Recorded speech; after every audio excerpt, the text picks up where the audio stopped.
Yeah, for me too. Maybe Okay. Sí, ahí lo había parado. I will speak in Spanish one sec. Eyal, ¿cómo comparto mi sonido también? tenés que apretar compartir pantalla y te aparecen las opciones. Ah, bueno, no me apareció. I will try again. It's the third Apretá, o one. sea, si no Vamos. te tienen que aparecer tipo más opciones. Ok.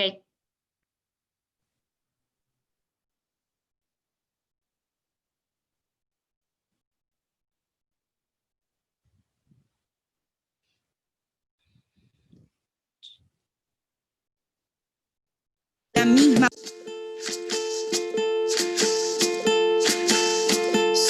Somos América Latina, historia de revueltas y rebeldía. Somos revolución y libertad, encontrando equidad en la diversidad. Somos sangre derramada, Listo. tierra que quiso ser colonizada, que dio. That song gets me excited, like. It's so powerful. Yeah. Okay, that works. That worked. Sorry, really quick, did we change the YouTube link? Or is it the same one that Thelma sent? The same one. And I think it's the same one. Thank you. Because it says we're live, but then the link. Sorry, really quick, did we change the YouTube link? Or is it the same one that Thelma sent? The same one. And I think it's the same one. Thank you. Because it says we're live, but then the link. Sorry, really quick, did we change the YouTube link?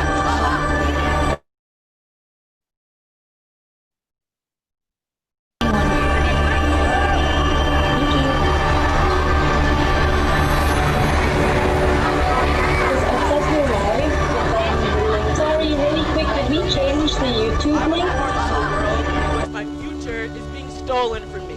We're here to write a news story. A story that tries to take everything in its power to just not let the environment that is Sorry, really quick, did we change the YouTube link? stolen from me. We're here to write a news story. A story that tries to take everything in its power to just not let the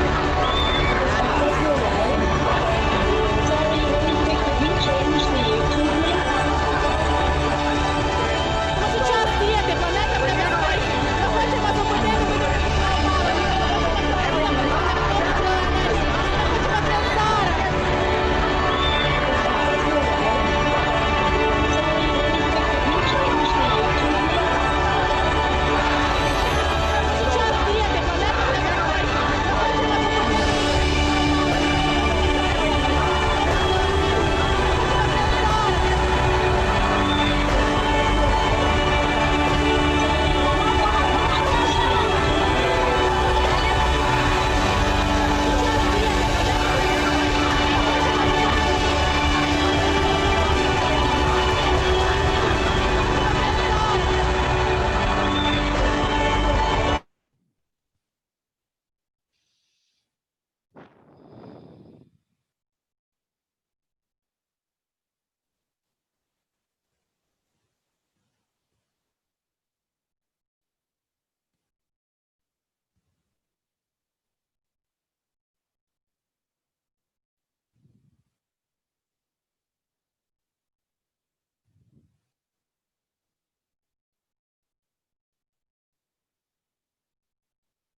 Thank you everyone for coming. Gracias a todos por venir. Soy Nicole Becker, tengo 19 años y soy una de las cofundadoras de Jóvenes por el Clima Argentina. I'm Nicole Becker, I'm 19 years old and I'm one of the founders of Jóvenes por el Clima Argentina. This event will be bilingual because we have people from all over the world here, so now I will explain how people can access the English and Spanish audio channels. El evento va a ser bilingüe porque tenemos a gente de todo el mundo, así que antes de que empiece les voy a dar las instrucciones para acceder a la interpretación en inglés o en español, depende de lo que ustedes elijan. Va a haber una traducción en simultáneo de inglés a español y de español a inglés. Si ustedes quieren escuchar la conferencia en inglés, tienen que ir al botón de interpretación en la esquina a la derecha y seleccionar la opción de inglés, pero el resto que quiera escuchar en español, elija el botón donde dice español. Sí o sí tienen que elegir uno de los dos channels. There is a simultaneous translation from English to Spanish and Spanish to English. If you would like to listen to the conference in English, go to the interpretation icon at the bottom right corner of the screen and select the English option. For those who want to listen in Spanish, please choose the Spanish icon. Ahora sí, esperamos que... Now you should choose what channel do you want to hear. Ahora es el momento en donde tienen que poner el botón o en español o en inglés. Ahora sí, después de las cosas técnicas, de nuevo, gracias por venir. Estamos a una semana. Ahora sí, después de las cosas técnicas, de nuevo, gracias por venir. Estamos a una semana del próximo Día de Acción Climática, el 25 de septiembre, en donde millones de personas vamos a movilizarnos. Hay más de 2.300 acciones registradas, cada país a su manera, algunos virtualmente, otros físicamente, pero exigiendo lo mismo: justicia climática. Porque como sabemos, esta crisis nos afecta a todas, a todos, a todes, pero no por igual. Por eso, en este evento, vamos a escuchar a activistas del sur global, a la gente y áreas más afectadas, MAPA, como decidimos llamarle, que somos de países que ya estamos sufriendo los impactos de esta crisis, pero que a pesar de eso, nuestras historias son completamente dejadas de lado por los medios de comunicaciones internacionales y los países del norte global. Porque luchamos por el presente y no solo por el futuro. Porque la crisis climática ya llegó y porque somos parte de una juventud que decidió ser guardiana de nuestro propio presente y no parar hasta que las personas que estén en poder traten a esta crisis como deberían. Porque no hay justicia social sin justicia climática, y como dijo Chico Méndez, la ecología sin lucha social es solo jardinería. Por eso decidimos ser y escribir la lucha, esta historia, con nuestras propias palabras. Hoy es la primera vez que estamos mostrando nuestro símbolo como mapa, que significa solidaridad en diferentes idiomas, y que es el mensaje que queremos dar como movimiento, resaltando la importancia de la gente de MAPA, no escuchados, pero no sin voz, luchando por el presente, no solo por el futuro, y que no seremos prisioneros de la injusticia.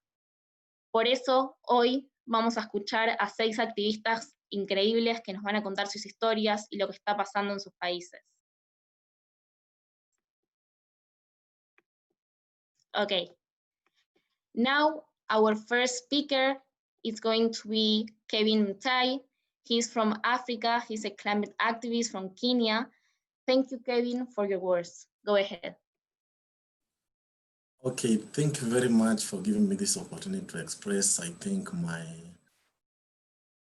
word in this field of climate activism. So, about Africa, the climate crisis is already having a huge impact on our community like mine in Africa. Africa being the least contributor when it comes to carbon emission, yet we continue to suffer the most from impact of climate change. Year after year, we are confronted by floods, drought, and recently in Kenya and mostly in Eastern Africa, we have been invaded by desert locusts, which was termed as threatened to food security and also to livelihood, especially in people living in Kenya and also in children. About flood, I can tell you last week, I think in Sudan, they experienced a lot of flood, which caused the death of more than 100 people. And also 500,000 homeless were destroyed. And even the government declared the state of emergency because the flood is everywhere in the country and it's killing a lot of people.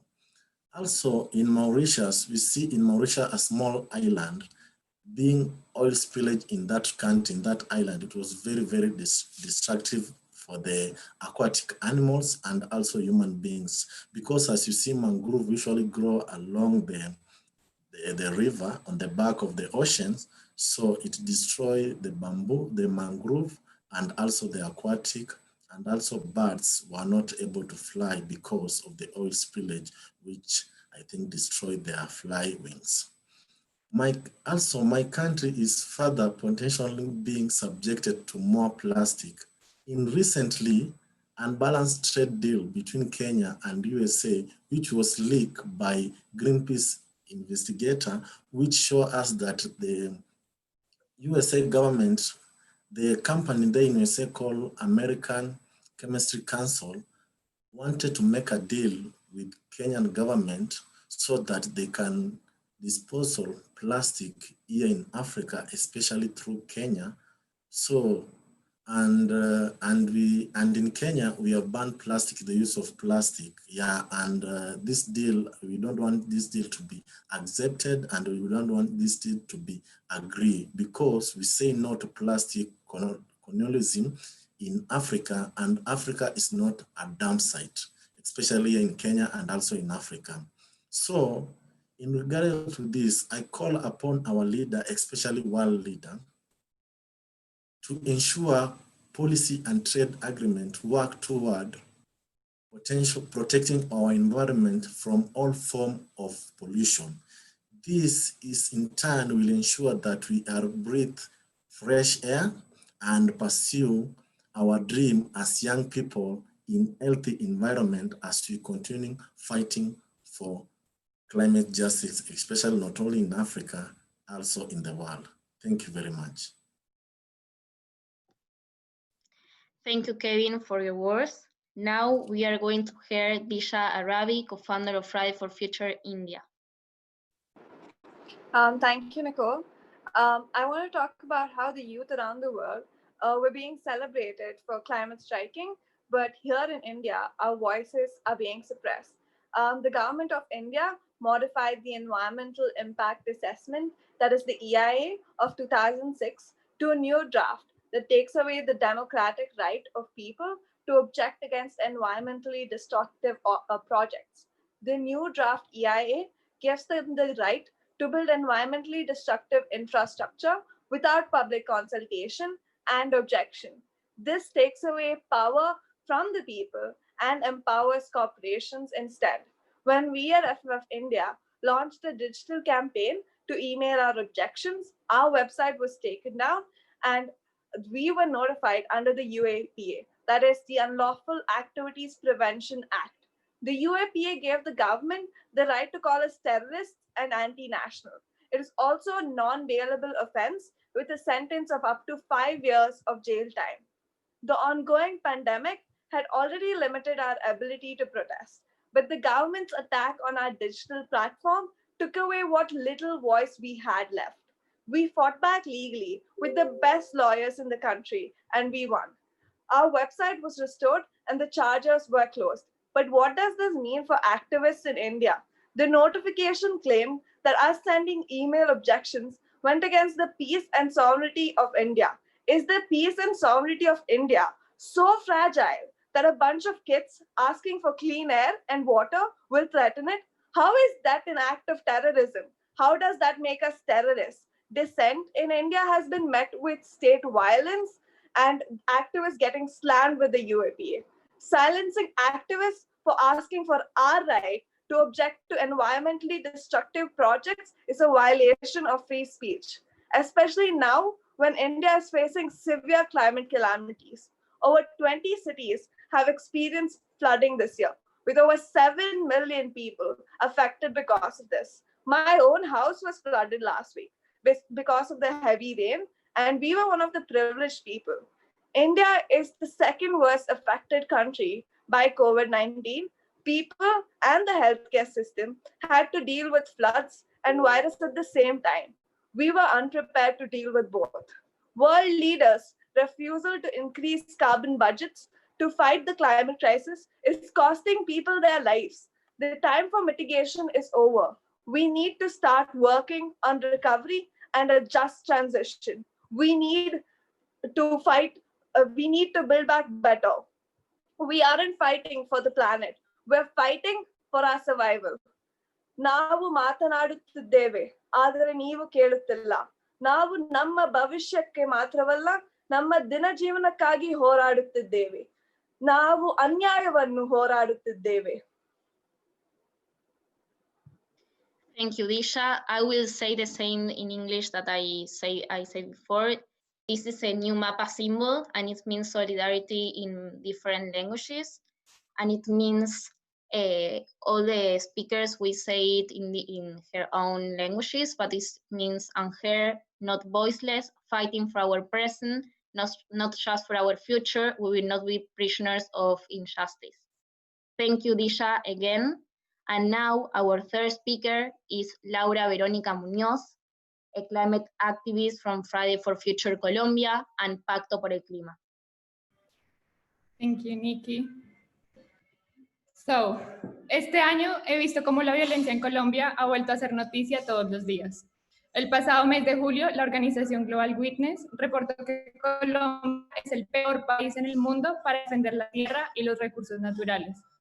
La Oficina de Derechos Humanos de la ONU reporta que las masacres han aumentado desde hace 2 años. Ocurrieron 29 en 2018, 36 en 2019 y en lo que va el año, según Indepaz, van 57 masacres con 230 víctimas. Y son masacres, no homicidios colectivos como el gobierno los llamó. Estos números se los doy para exponer un poco el panorama que hemos tenido que presenciar este año. Sin embargo, no son ni un atisbo de todo el dolor y la frustración que sienten las familias de las víctimas y la juventud de Colombia, pues es una crisis social que creíamos estaba sanando. Lo más desesperanzador es que nuestro gobierno es negligente e indolente. No tiene voluntad política para frenar esta nueva ola de violencia. Ha incumplido el acuerdo de paz que se firmó en 2016, dejando a las víctimas en una espera infinita para ser reparados. Y en el marco de la pandemia, donde se esperaría que se le diera prelación a las personas que más han sufrido las consecuencias por falta de garantías sanitarias, alimentarias y económicas, el Estado ha exacerbado la violación de sus derechos. En medio de la pandemia, estableció consultas previas virtuales para las comunidades indígenas, rom, negras, afrocolombianas, raizales y palenqueras, cuando la conectividad digital ni siquiera ha llegado a la gran mayoría de esas comunidades. Aunque pareciera que estuviera hablando de problemas ajenos a la crisis climática, todos estos hechos son sus causas y consecuencias. La violencia que se ha recrudecido en mi país está vinculada con la disputa del territorio. Por un lado está el incremento del narcotráfico y el Estado respondiendo con medidas como la aspersión de glifosato que perjudica directamente la naturaleza. Y por otro lado, la presencia de multinacionales que con sus proyectos explotan nuestros recursos naturales y ningún beneficio le dejan a las comunidades. Ya lo decía en 2019 la Oficina de las Naciones Unidas contra la Droga y el Delito, al indicar que la crisis climática y la lucha por unos recursos... Sorry, I'm in a big place. En la crisis climática y la lucha por unos recursos cada vez más escasos son detonantes que agravan los niveles de violencia. En 1987, el médico y activista colombiano Héctor Abad Gómez escribió antes de ser asesinado, abro comillas: vivimos en una época violenta y esa violencia nace del sentimiento de desigualdad. Podríamos tener mucha menos violencia si todas esas riquezas, incluyendo la ciencia, la tecnología y la moral, estuvieran mejor repartidas sobre la tierra. Este es el gran reto que se nos presenta hoy, no solo a nosotros, sino a la humanidad, cierro comillas. Hoy, más de 30 años después, el reto sigue siendo el mismo, y es más urgente que nunca. En América Latina y el Caribe se ha estado trabajando en una oportunidad para comenzar a vislumbrar un presente y futuro más justo, inclusive y sostenible, el Acuerdo de Escazú, un tratado regional que vela por la naturaleza y los derechos humanos de quienes la protegen. Si lo que nos imaginamos es un mundo sostenible en donde no haya lugar para la desigualdad, el primer paso en Latinoamérica y el Caribe es que todos los países adopten el Acuerdo de Escazú, pues la sostenibilidad resulta de la armonía entre la economía, la sociedad y la naturaleza. Y aunque nuestros países están enfocados en recuperar la economía, el Acuerdo de Escazú asegura que el criterio ambiental y social no se queden atrás. Y el primer paso en los países del norte global es que comprendan que la crisis climática es a la vez una crisis social, que siempre será más cruel con las personas de las áreas más vulnerables y que quienes pagan gran parte de sus consecuencias somos los del sur global. Es hora de escribir otra historia. Este 25 de septiembre nos movilizaremos para defender la vida, la naturaleza y exigir la ratificación del Acuerdo de Escazú. Thank you.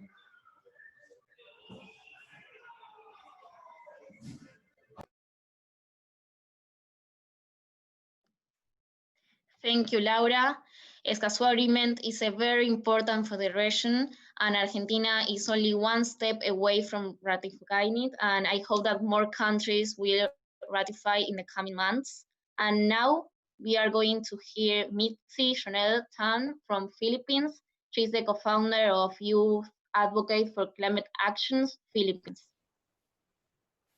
Thank you, Nikki. Carbon majors, US, EU, China, Shell, BP, Exxon, Chevron, we are calling you out. It is high time that you unconditionally pay reparations to the Filipino people and other most affected countries for the historic injustices we have suffered. You have a responsibility to the entire world, especially to us who are most affected. The Global South, or the most affected people in areas MAPA, are those that are suffering the worst climate impacts.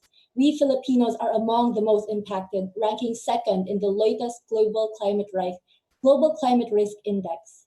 Yet our contributions to world carbon dioxide emissions are so little. The least affected are often those who have contributed the most to the climate crisis and climate denialism. And what are they doing now? Nothing.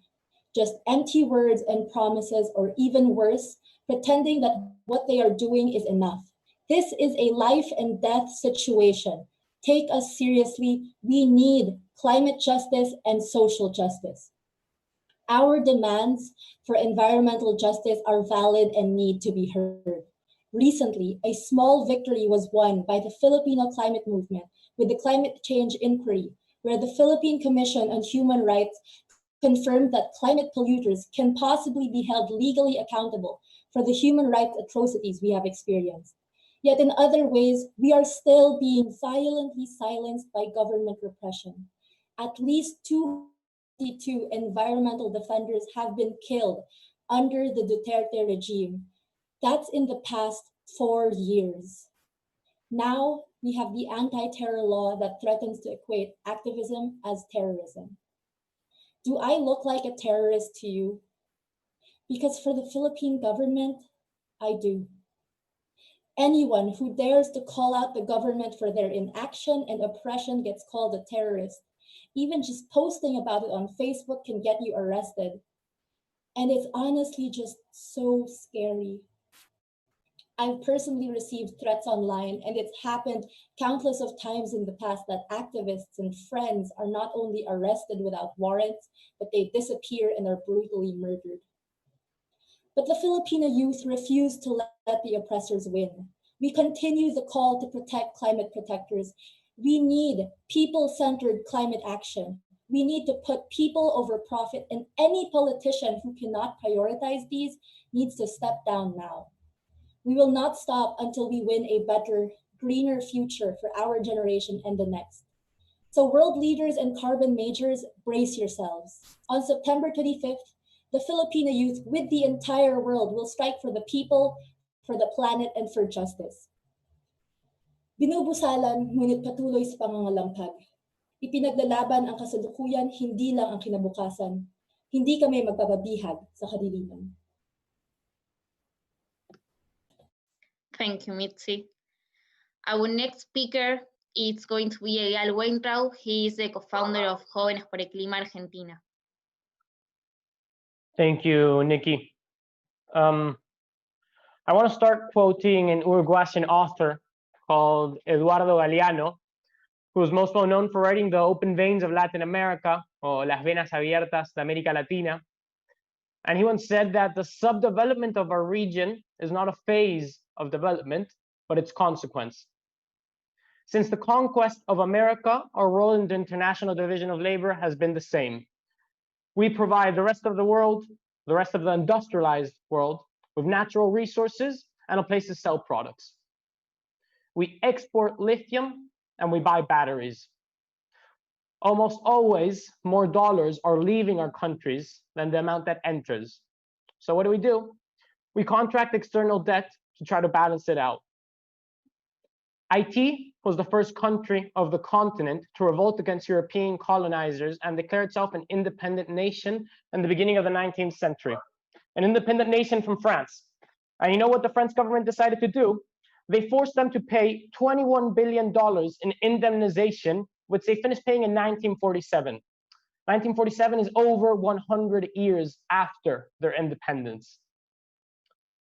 You know, if life is a race, like many meritocrats want us to believe, then if you're born in Latin America, you start 200 meters behind those in the global north, blindfolded, and with both of our legs amputated.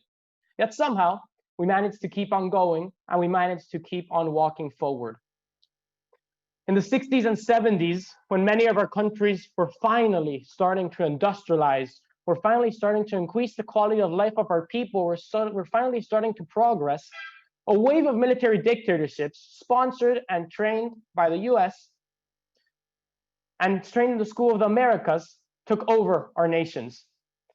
In Argentina, my home, 1976 was the year that tyrant Jorge Rafael Videla took over our country and started the bloodiest dictatorship in the history of our nation, disappearing 30,000 people, many of them my age, and political activists like us, and deepening Argentina's systemic problem with external debt. When democracy was restored, we promised to never again accept state terrorism. So now we must rise and say never again to financial and ecological terrorism, whether it comes from governments, corporations, or international finance organizations like the IMF. Now, I'm sure many of you are asking, what does external debt have to do with environmentalism and climate strikers? Fair enough, it's a fair question. I'll tell you what it has to do. What everyone tends to forget is that the counterpoint to the financial debt that the South owes the North is the environmental debt that the North owes the South. The industrialization and higher quality of living of the people in the global North is financed by the blood, sweat, tears, and national resources of our people, of the global South, of Latin America, of Africa. Our countries emit the least amount of greenhouse gas emissions, yet it's us who are suffering the brunt of the consequences of the climate and ecological crisis. Right now, Latin America is on fire. The Pantanal and Amazon in Brazil, the wetlands of the Delta of Paraná and forests of Córdoba in Argentina, and wildfires in Paraguay, Mexico, Bolivia, Colombia, and countless countries more have made this fire season one to remember. It's been one of the worst in years, without any doubt. And the reasons behind this are many, but to count a few, we can say that's definitely one thing has to do with it is the advance of the agro-industrial frontier, fascist heads of state like Bolsonaro in Brazil, or the dictator Janine Áñez in Bolivia, the illegal behavior of corporations and multinationals that decide to prioritize temporary economic wealth over the sustainability of the planet and the future of my generation, of our generation, of the generation of everyone that is speaking here today. But the main reason Latin America is on fire is because we are constantly deepening and reinforcing extractivist measures so that we can increase our exportations to obtain more dollars. And why do we always need more dollars? There's a few reasons, and they vary according to the country, but they're one that is primordial. The main reason we always need more dollars is because we are constantly in debt. All over the world, economists and financial gurus are looking at my country's renegotiation of its external debt with the IMF. According to their spreadsheets, we owe $44 billion. Yet I think it's a bit more complicated. What about the ecological debt that the G7 countries that run the IMF, that are the majority shareholders in that international finance organization, owe towards us? Who pays us 5 centuries of pillaging, colonization, and oppression? I want to take a moment to speak directly to the leaders of the industrialized countries of the world, specifically those part of the G7. Donald Trump, Emmanuel Macron, Angela Merkel, Justin Trudeau, Boris Johnson, Yoshihide Suga, and Sergio Mattarella, I'm speaking to you right now. If you don't want to do what is just, then do what is necessary. Any scenario where the climate crisis does not become the worst catastrophe in the history of the world needs Latin America, I repeat, it's not an option, needs us to transition into a sustainable and egalitarian economic system, an energetic grid based on renewables, and for our nature and ecosystems to remain intact. And to do all these things, we need dollars. So every dollar that goes to pay external debt, instead of mitigating greenhouse gases and adapting our infrastructure and population to withstand the consequences of the climate and ecological crisis, is literally costing us the purity of our water, the quality of our air, the resilience of our earth, and the beauty of our biodiversity. Change always comes from the bottom on up, and power cedes nothing without struggle. There is no climate justice without social, economic, and racial justice, and most importantly, the condemnation of Latin America's foreign debt. That is why today, Latin America is virtually mobilizing as part of the campaign Latin America is on Fire, and the whole world will strike, virtually or physically, depending on the sanitary context of each country, next Friday on September the 25th, to demand urgent action to stop the climate and ecological crisis. And now I'm going to switch to Spanish for a minute, because I want to speak directly to my fellow Latin Americans. Estamos ante tiempos difíciles. A la crisis económica histórica de nuestra región se agregan la crisis sanitaria del COVID-19 y la crisis ambiental del calentamiento global. Solo podemos salir de esta situación con mayor unidad regional.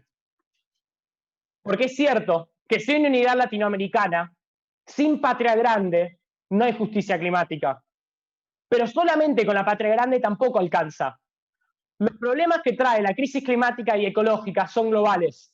Entonces, si no tejemos vínculos no solamente regionales, sino también globales, la juventud de todo el mundo unida detrás de un reclamo, justicia climática, es imposible que lo logremos. Gracias. Thank you, Yal. And now we are going to watch a video about Latin America on Fire.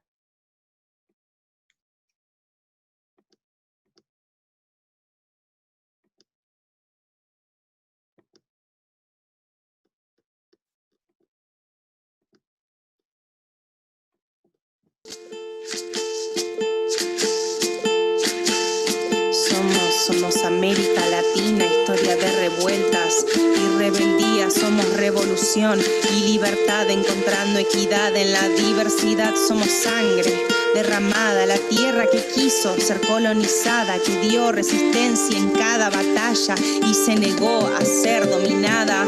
Somos renacer de las cenizas, somos simpatía que nos caracteriza, utopías, pulmón del planeta, cordillera, el Caribe, en diarios de motocicleta, luchando bajo una misma bandera por nuestros derechos y nuestra tierra, con sol abrazando en cada trinchera. No detendrán nuestra primavera. 5 siglos de saqueo no dejaron que se roben nuestros sueños. No hay que negar que nos endurecieron, pero nuestra ternura sigue latiendo. Somos América Latina, invadida por fuego, persiste y camina. Mi hogar está en llamas, casi colapsado. Ya no podemos mirar a otro lado.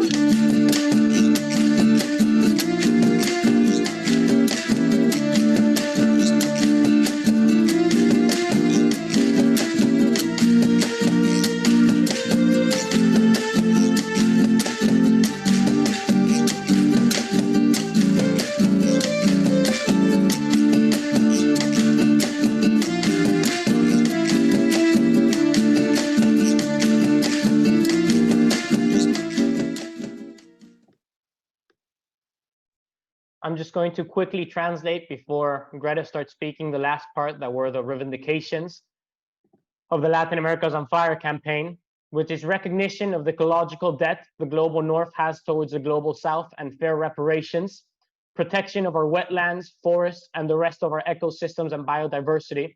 We need to stop all illegal fires now. Recognizing that indigenous people are the guardians of Mother Earth, governments must recognize and protect them. And last but not least, governments need to sign and ratify the Escazú Agreement now. Thank you, Eyal. And after this powerful video, our last speaker is Greta Thunberg, a climate activist who found Friday for Future movement. Yes, hi, my name is Greta Thunberg. I am a climate activist from Sweden, and I am privileged enough to live in a privileged part of the world, and I'm probably the least interesting person on this press conference. So I'll try to not speak for long. But yes, on the 25th of September, we will strike again for the climate, and that we will do in many different ways, depending on how the situation of corona restrictions looks like. Sorry, that's my dogs. Whether it is virtually or physically or with distance, in whichever way which is safe. And this we do to send a signal that we must treat this crisis like a crisis, because this is a global emergency which takes many different forms and shapes. But maybe the most important thing to remember is that the people who are the least responsible for this crisis are the ones who are suffering the most. And in the part of the world where I live, we say that we must act now for our children and for future generations. But what we keep forgetting over and over again is that people are dying today from the climate crisis. This is impacting people's lives. This is destroying people's lives and livelihood already today, and we can already see the devastating impacts this has on people. And me and many others have the privilege to be able to be heard, and we have the privilege to be able to speak up in many different parts of the world that is illegal, and people are being threatened for standing up for their rights. And right now we are facing the need to make unprecedented changes in all aspects of society, and this will require everyone, and this will require us to treat this crisis like the crisis it is, because otherwise we won't be able to achieve the changes that we need to make. Doing our best is no longer good enough.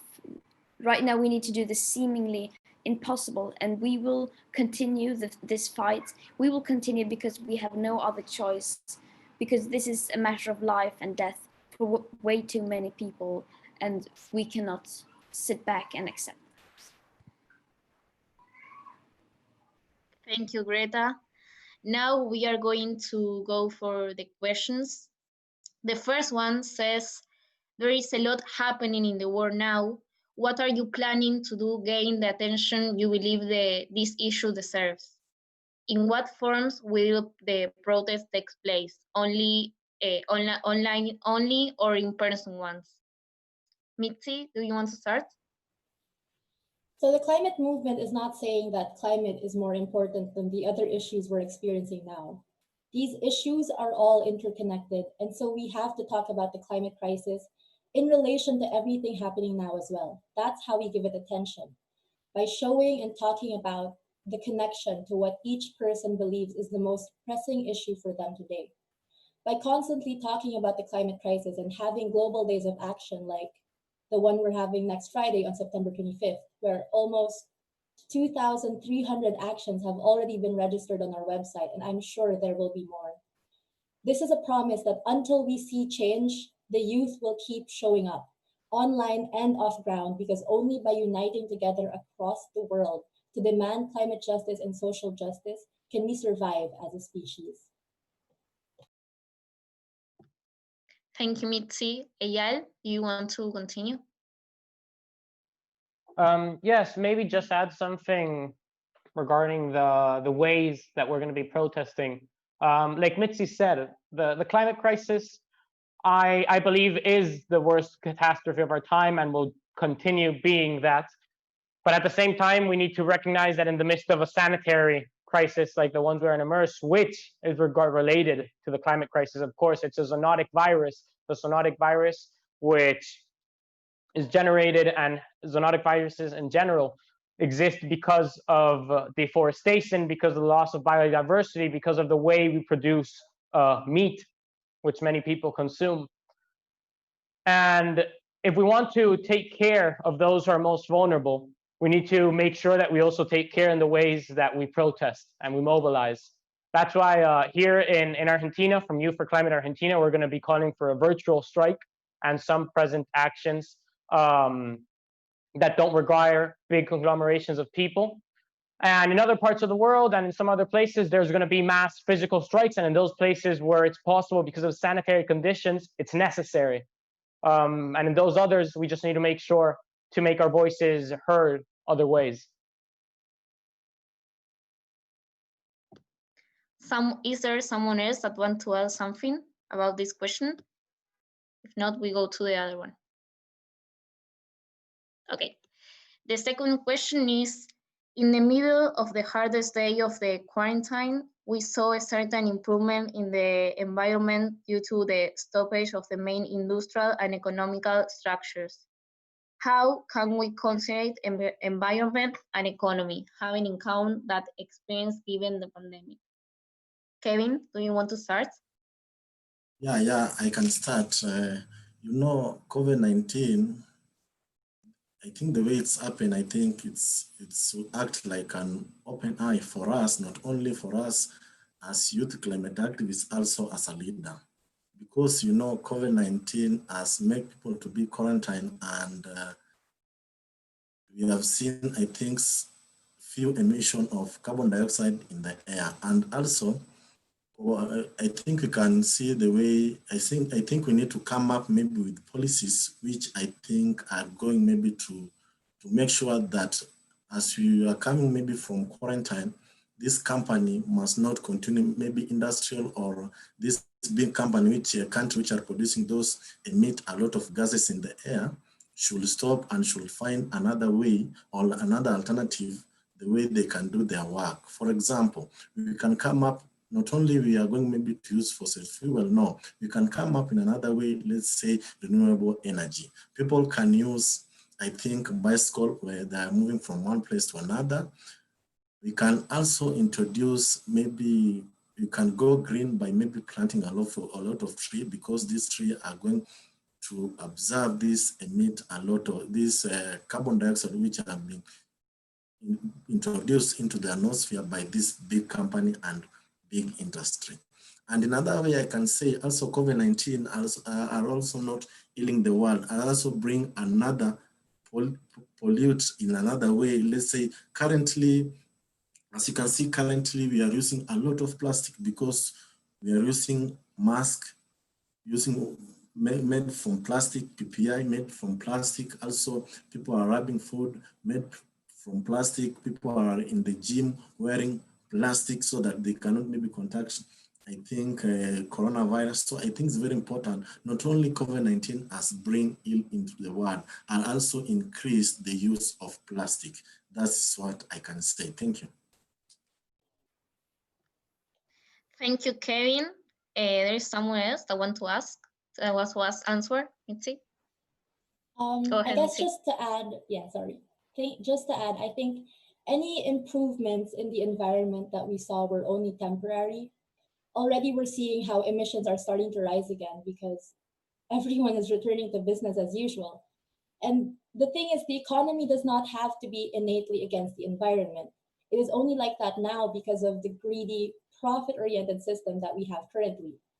The existence of industry and insistence on dirty energy is only here because it is what's profitable, and it's leading to the destruction of our planet.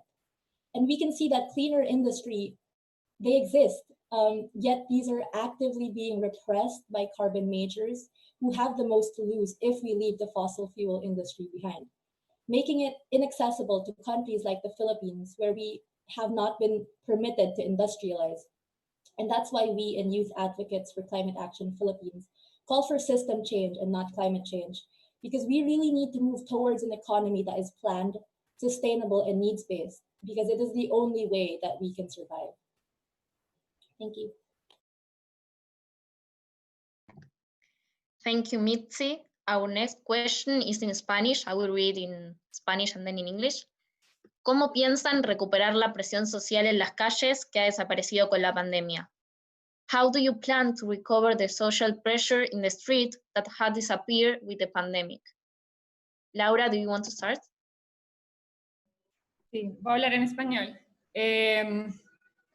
Bueno, yo creo que la presión social realmente no ha desaparecido, no es como si tuviéramos que recuperarla. Hace un año, ya casi en noviembre, tuvimos el paro nacional y las personas en ese entonces tenían muchísimas razones para salir a la calle. Y ahorita pasó un año y tenemos la pandemia. Y los niveles de violencia, de desigualdad, de pobreza, de educación, las brechas también de género, muchísimas cosas han empeorado. Entonces yo creo que no hay que incentivar a las personas para salir porque hay un millón de razones y de hecho ya este mes han estado saliendo. Yo creo que eso particularmente en el contexto colombiano, el descontento y la frustración crecieron y la gente está saliendo solita. No hay que empujarlas ni nada.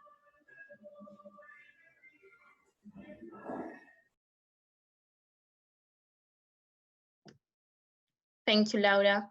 There is someone that wants to add something?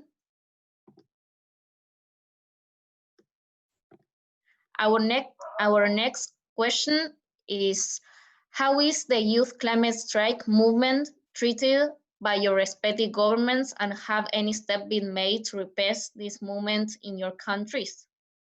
Disha, do you want to start, that you talk a little bit about it? Yeah, youth climate movements, or just youth movements in our country, are regarded as a threat to the country. They're regarded as a threat to the peace and sovereignty of India. And it's always scary to dissent in India because we're often silenced, both by the media as well as the government. People disappear or they're jailed because of the UAPA, that is the Unlawful Activities Prevention Act. Arrests are common, and indigenous people are taken away, they disappear, and no one knows how, and there are no reports on it because there's no freedom of press, and no one wants to report about it because it is putting them at risk. Even when we wanted to file legally against the UAPA allegation that we faced, we were really scared. We didn't know what to do. We didn't think we deserved it. There's nothing we had done to deserve it, but our country treats any form of dissent with state violence and suppressing our voices. Thank you, Disha. Thank you, Nicole. Someone want to add something, or we go to the next question? I want to add something. Yeah. Like this question, I think that I can tackle from different points in Colombia, but I want to take the opportunity to mention that after the police killed a guy, Javier, many manifestations in different cities of Colombia took place. And in those manifestations, young people were killed by the police. So yes, in our country, we face repression. And actually, as I said in my speech, violence is getting worse in our country. And that's the main reason we're gonna manifestate this next Friday. We have a motto that it says, defending life condemns mine. Because if we cannot have the right to live, it's the basic thing that we left, and that's it. Thank you, Laura. The next question is in Spanish, is for Eyal, because it's someone from Argentina. ¿Qué piensan sobre la unidad de los movimientos socioambientales como Jóvenes por el Clima, por ejemplo, con otras organizaciones sociales y populares? ¿Creen que es posible un gran frente social, ambiental y popular para que tanto las luchas sociales como las luchas socioambientales, ecológicas y climáticas se materialicen como una sola, tanto en los países de América Latina como en el resto de los países del mundo? Cristina, I'm going to switch to the Spanish channel and answer in Spanish since it's a fellow Argentinian. Cristina, do you want to translate the question first?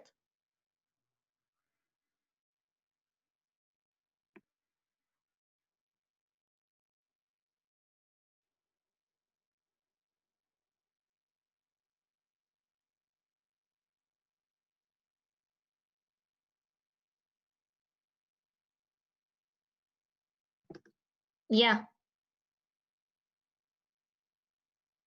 Yes. I'm going to the Español channel. ¿Qué piensan sobre la unidad de los movimientos socioambientales como Jóvenes por el Clima, por ejemplo, con otras organizaciones sociales y populares? ¿Creen que es posible un gran frente social, ambiental y popular para que tanto las luchas sociales como las socioambientales, ecológicas y climáticas se materialicen como una sola, tanto en los países de América Latina como en el resto de los países del mundo?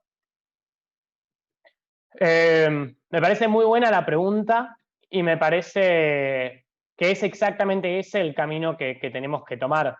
En Argentina, por ejemplo, son los movimientos sociales, son los sectores populares los que pueden de repente movilizar cientos de miles o millones de personas en las calles en reiteradas ocasiones, no solamente como algo que ocurre esporádicamente una vez, sino que con cierta consistencia y cierta organicidad, cierta organización. Y en ese sentido, me parece que para generar los cambios que tenemos que generar, que son gigantescos, digo, por lo menos un 45% de reducción de nuestras emisiones de gases de efecto invernadero para 2030, según los mejores informes del IPCC, el panel intergubernamental de expertos de cambio climático de las Naciones Unidas, nos lo exigen. Y si hay 100 empresas que emiten el 71% de las emisiones de gases de efecto invernadero de todo el mundo, se vuelve bastante complejo empezar a pensar salidas solamente organizadas por el movimiento ambiental, el movimiento socioambiental, porque lo que venimos tratando de instalar desde el nacimiento de Jóvenes por el Clima, como parte del movimiento internacional de Fridays for Future, es que no hay justicia climática, no existe la justicia ambiental sin justicia social. Y en ese sentido, lo que tenemos que generar son alianzas estratégicas, son alianzas hasta por cuestiones de nuestros valores, de nuestra ética, con aquellos sectores que muchas veces son los que sufren la violencia ambiental en primera persona. Esta nueva ola de ambientalismo juvenil, que es en su gran mayoría urbano, que eso hace que tenga muchísimo más alcance que otras expresiones anteriores, también hace que de repente aquellas personas que estemos liderando distintas partes del movimiento en nuestros respectivos países, no necesariamente seamos las personas que sufren violencia ambiental en primera persona. Esas personas son los sectores populares, son los sectores rurales, son los sectores que viven, por ejemplo, en el interior de la Argentina, en cualquiera de las distintas provincias. Y en ese sentido, es que si queremos tratar, aunque sea de tener una mínima chance de solucionar la crisis climática y ecológica, solamente lo vamos a lograr con unidad regional e internacional entre la juventud, los trabajadores, los movimientos populares, sectores sociales y también el campesino y el movimiento indígena.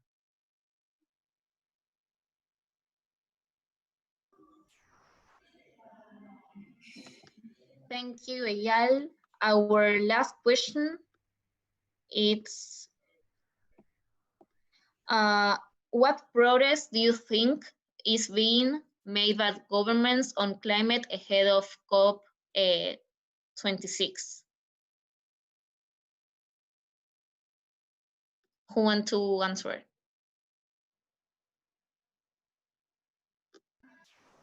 I can go. Okay, go ahead, Laura. So I think that this year was pretty difficult, like internationally. And I don't know, like, I expect that the solution or like the recovery that we're gonna have or we're having, like regarding the Corona crisis, it needs to be like work hand in hand with the climate crisis, like the way we face it. They are not like opposite. They need to work together. So, to be honest, I think that we're kind of like going in the wrong path, because we're not like making the sustainability like our floor, and because of that, I think that the COP26, like we're kind of getting a stop, like we're not advancing to the right direction, and that's it. Disha? What our government is doing is it's opening up the coal plants and it's putting more emissions in the air than ever before. They're approving deforestation projects in eco-sensitive zones, and they're passing a bill that is anti-environment. So our government is going to do all of this and then go to COP26 and make false promises and feed us lies that they will not hold up. So that's how they're preparing for COP26. It's just going to be more lies and more broken promises because they say one thing, but they do one other thing. This year has been the most environmentally destructive for India. Thank you, Nikki. Thank you, Disha. That's our last question. And now Mitzi is going to say something about the gesture, about the symbol.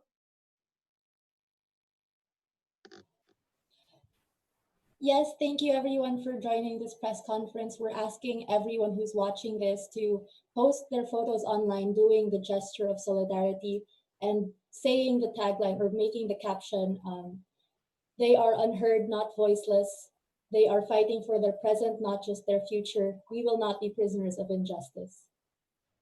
Thank you all for coming.